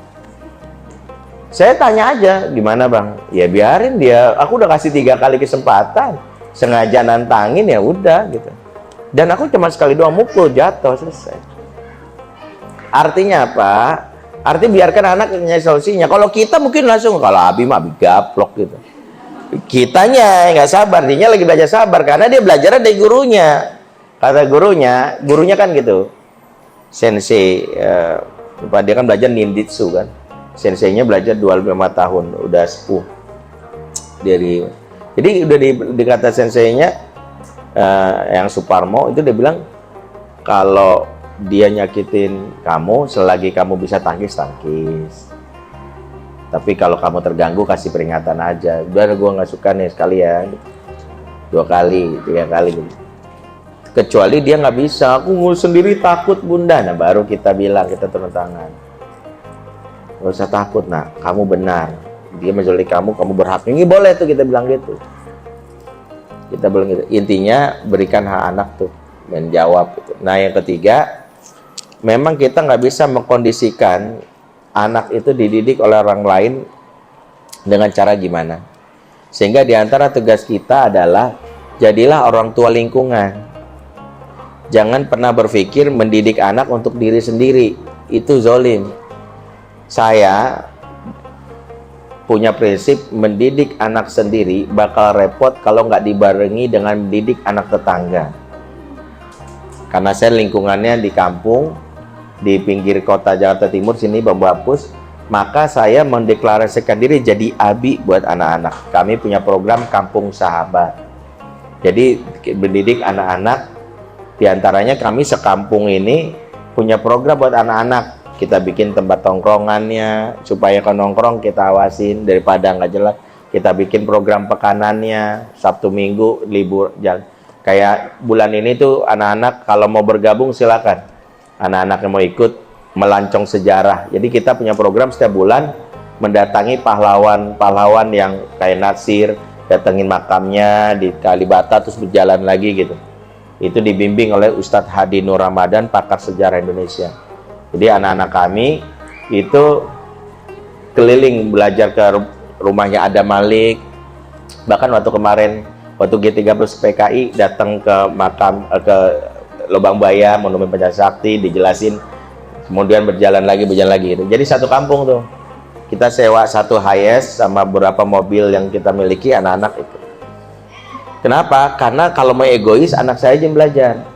Tapi setelah saya pikir, enggak lah, ini satu kampung harusnya kenapa? Dari situlah punya motivasi. Anak-anak jadi sholatnya bareng. Bahkan program hafalan Quran kita bikin sekampung. Saya waktu pertama kali gagas itu, saya bilang gini, yang hafal Anaba, Abi bayar 50.000. Nyata yang hafal banyak setoran ya, Abi bayar. Udah janji kan ya? Abi hafal. Tapi minimal, anak-anak di sana akhirnya minimal hafal surat juz 30, sehingga kalau main petak umpet, saya ingat banget waktu anak saya masih kecil itu bukan 1, 2, 3, 4 ya. Tapi mereka janjian Anaba 1 sampai 10. Amma yatasaalun anin nabil adim alim fi mukhtalifun kala saya lamun semakla. Udah belum baru 5 ayat. Jadi kayak gitu sampai gitu. Terus saya beri kesempatan musola mic-nya boleh dipakai buat anak-anak. Karena anak-anak itu senang, tapi Abi izinkan kalau mic itu hanya untuk sholawatan, tilawah Quran. Sehingga biasanya sebelum maghrib anak-anak tuh banyak yang megang mic, yang azan anak-anak, yang qomat anak-anak. Jadi begitu. Jadi anak-anak punya pride diberikan jadi kesempatan pengurus mushola. Sampai akhirnya kami menjangkau warga, bikin dapur kampung sahabat, makan bareng-bareng setiap Sabtu. Jadi kita kumpul. Jadi kalau mau lihat setiap Sabtu ya main ke rumah saya, tuh setiap Senin, Rabu, Jumat kita bikin taman baca. Satu Ahad program buat remaja, ibu-ibunya liburan kita bikin juga podcast bagi ibu orang tua kampung sahabat. Jadi kalau kita ngumpul satu jalan kita blok untuk kita ngumpul satu warga, satu kampung, terus kajian parenting tiap bulan. Jadi kita lakukan pelan-pelan, terus kita bikin bank infak. Jadi mengantisipasi rentenir dan bank keliling itu. Ya kita bantu dengan warga punya sistem. Sekarang lagi mau ngembangin, belum selesai nih. Jadi banyak. Jadi nggak bisa didik anak sendiri, itu nggak bisa. Anak saya itu kenal sama anak tetangga baik, kebaikannya nyimpen ke anak tetangga jahat. Makanya tiba-tiba itu kenapa saya bikin itu? Karena anak saya didik, begitu tiba-tiba keluar waktu datang ke rumah, tiba-tiba ngomong jorok. Terus mau kita salahin? Enggak. Saya hanya diingatkan. Waktu itu kan istri saya sempat bilang gini, udah lebih kita cari lingkungan yang lain aja, Bi. Pindah aja deh, Bi. Saya bilang, kalau kita pindah nih, anak-anak sekitar sini bakal rusak. Justru kita dapat amanah. Kita yang selama ini belajar parenting, lupa mendidik anaknya jangan sendiri. Anak tetangga itu perlu dididik juga. Makanya kenapa saya jadi Abi. Kalau saya di rumah, saya dipanggilnya Abi sama anak. Abi. Satu kampung manggilnya Abi. Tetangga RT gitu. Makanya saya bilang sama Pak RT jadi kepala RT, Tapi programnya biar saya aja. Jadi RT nggak usah mikirin, dananya ambil aja. Tapi saya bikin program makan bareng, liburan bareng. Nanti kita bikin nih, tiap bulan kita melancong sejarah, keliling. Jadi anak-anak tuh bawa belajarnya sekolah sejarah tuh keliling. Langsung datengin lokasinya dulu, ada Malik waktu lobby di mana, terus ke Kota Tua, habis itu keliling dari pagi sampai maghrib. Terus masing-masing anak nulis. Terus anak-anak remaja itu punya 10 skill yang harus dikuasai dan jam pelayanan. Jadi mereka setiap habis membantu warga dimasukin kredit sebagai sudah 2 jam. Jadi level mereka naik. Kalau sudah 1000 jam pelayanan, mereka sudah dilepas menjadi orang. Karena mereka harus punya skill menaklukkan ular. Karena di kampung kami kan masih ada sawah tuh. Ya, skill menukang, skill memasak gitu. Oke, lihat di website kami di IG @Kampung Sahabat. Kampung Sahabat. Di situ anak-anak lagi belajar masak. Bagi kami wajib anak-anak kami harus bisa masak. Kenapa? Pakai skill memasak. Karena harus survive kan. Terus skill melayani, skill fotografi, gitu. Jadi semuanya kelola anak-anak remaja. Lihat di @Kampung Sahabat. Ya.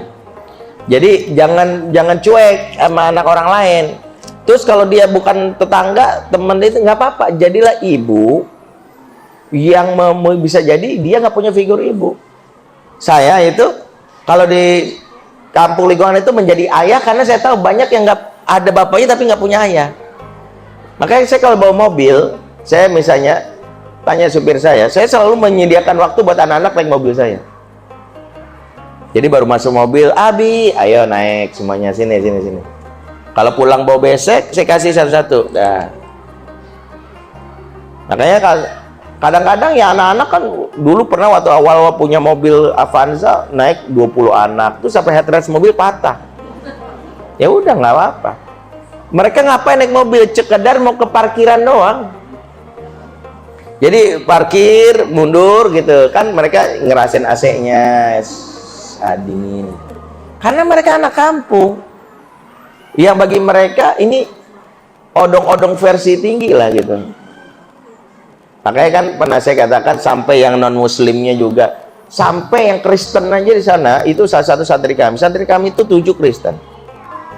Dan yang bikin saya terharu yang Kristen ini paling semangat. Kemarin waktu aksi Palestina yang Kristen tuh bantu. Silakan waktu anak kami kemarin ikut demo Palestina, anak-anak Kampung Sahabat. Itu untuk bikin kemarin hari Ahad di Al-Azhar, itu yang bikin perlengkapan itu yang Kristen-Kristen. Namanya Brando, Samuel. Ada lagi Butet. Butet ini saya cinta banget, makanya saya bilang sama semuanya, doain ya, saya ini cinta sama Butet. Saya mudah-mudahan masuk Islam. Anak-anak ini kita nggak ngajarin masuk Islam, kita bikin kenangan indah. Karena dia memang semangat banget. Jadi kami punya perpustakaan, Butet satu-satunya anak yang khatam buku Muhammad Teladanku. Dia tuh, saya tuh sampai nangis gitu. Butet lagi ngapain? Lagi baca ini, Bi, Muhammad Teladan. Jadi Butet itu saya tuh kalau dulu tuh, sekarang dia udah gede. Waktu dulu awal-awal tahun 2016 masih bocah tuh. Jadi kalau saya lewat itu, Abi, sini Butet, ayo masuk. Jadi kalau saya ke musola, pasti Butet ikut. Sampai akhirnya kan kontrakan dia depan musola.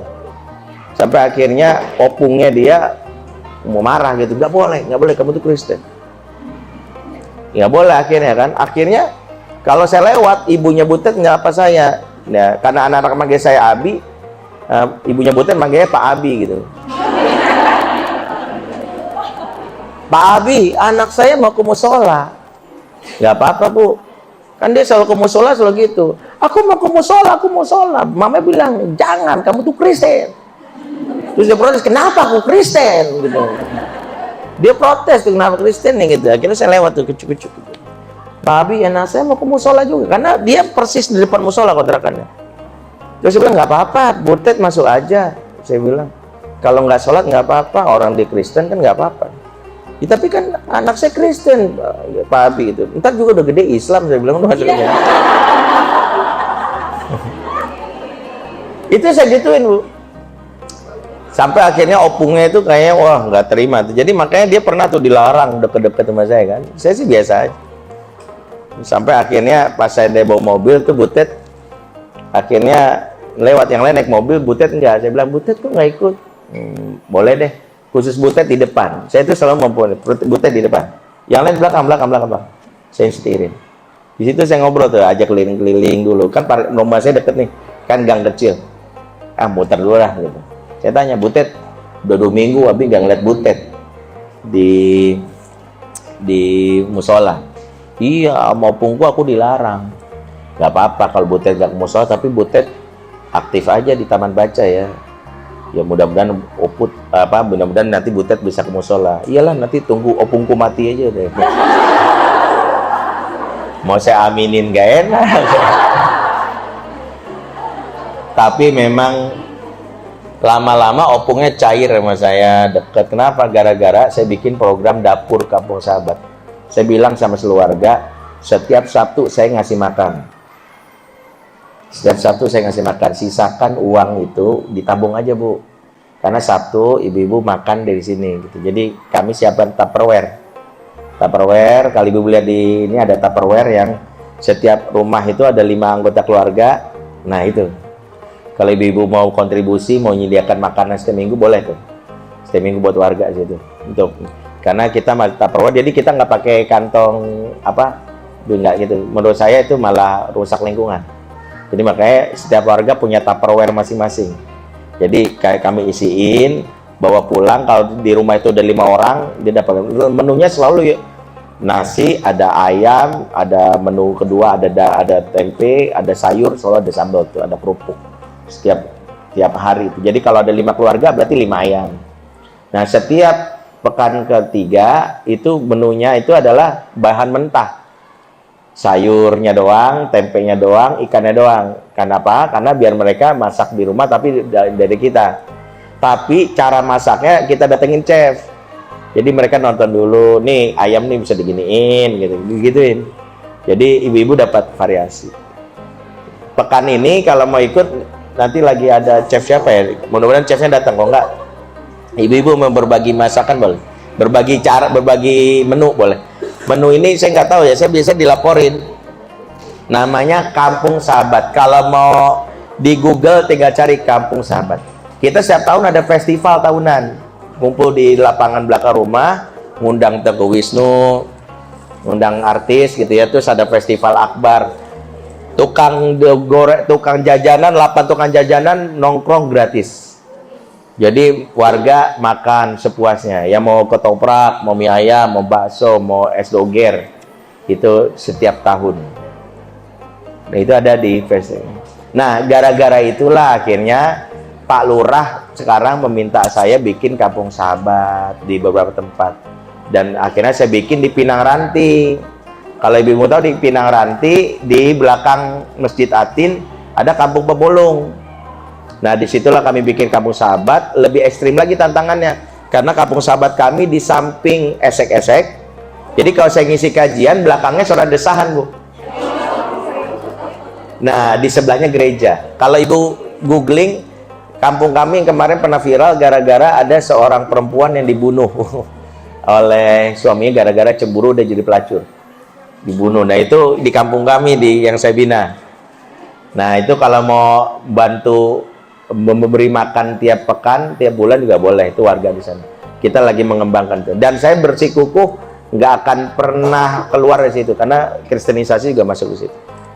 Ya, makanya saya ngisi kajian nyantai aja di belakangnya tempat SES nggak apa-apa, sengaja toanya segedein. Biarin aja gitu. Tapi efektif, gara-gara itu mulai itu ada anak-anaknya kita selamatkan. Jadi lingkungan itu. Jadi jangan cuek sama lingkungan. Jadi makanya saya kalau ditanya, Ustadz tinggal di mana? Saya tinggal di kampung. Saya ini guru ngaji kampung. Ya. Jadi kalau ke rumah saya siap-siap kecewa, parkirannya sempit, rumah saya sempit, kecil, berantakan, ya memang begitu. Saya nggak punya rumah. Karena tadi dananya harus disiapin buat warga. Jadi sampai saya bilang, kita kapan nih punya rumah ya? Karena numpang masih sama orang tua. Ya. Tapi nggak apa-apa. Ya, karena itu salah satu kontribusi kita buat masyarakat. Ya, kalau mau main silakan. Ya, syukur-syukur pas lagi ada artis yang saya undang bisa foto-foto. Ya. pekan ini ada Iris Bella dan Amarzoni yang datang soalnya. Kalau mau main. Tapi itu aja ya. Ada lagi mau nanya? Udah cukup ya. Itu aja ya. Udah satu udah 3. Satu udah wakili 3 orang. Lain waktu. Kalau yang pengen kontribusi Kampung Sahabat, bahkan anaknya mau belajar bareng sama kita boleh. Tapi tiap pekan aja. Kalau kita kan program tiap hari. Yang tiap pekan aja ikut. Namanya Melancong Sejarah. Itu free untuk umum, tapi cuma maksimal 30 orang. Jadi dibimbing sama mentor, dibimbing sama Ustadz Hadi, keliling Jakarta. Saya nggak tahu ya tema pekan ini tanggal 29 Oktober. 29 Oktober, udah lihat ya di apa? Remaja aja. Ibu enggak, ibu kan remaja tahun 70.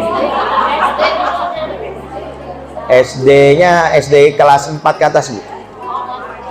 Kelas 3 belum. Kenapa? Karena kita punya program kelas 3 namanya bersih-bersih lingkungan. Jadi di taman. Kita lagi kalau remajanya ada program, yang SD-nya kecil-kecil itu main di taman kota di belakang rumah. Tapi hubungi aja, di situ ada Teh Neneng, itu dia sebagai kepala programnya. Kalau mau join kerjasama boleh. Nanti ada juga beberapa yang sudah menawarkan itu. Dapur Kobe itu mau masang itu juga, apa, mengajarin cara masak. Ya ujung-ujungnya promo produknya sih. Tapi saya nggak apa-apa kalau ada yang mau. Saya sebenarnya pengen ada volunteer. Kalau ibu-ibu ada yang seorang chef, saya lagi nyari sebenarnya yang bisa ngajarin menu sederhana, bisa ngajarin masak itu. Karena kan kami pekan pertama daging, pekan pertama ngasih makanan, pekan ketiga ngasih menu mentah, pekan keempat sembako. Nah, pas pada saat pekan ketiga itu kami nyari banyak chef untuk nih kalau masak telur. Jadi menunya sederhana. Telur biasanya telur, ikan atau daging ayam terus sama tahu atau sama ini. Jadi olahan telur itu gimana? Kalau menu olahan telur gitu. Itu aja sih kalau ada yang mau berbagi. Kita tutup doa kafatul majelis. Subhanakallahumma bihamdik asyhadu an la ilaha illa anta astaghfiruka wa atubu ilaik. Wassalamualaikum warahmatullahi wabarakatuh.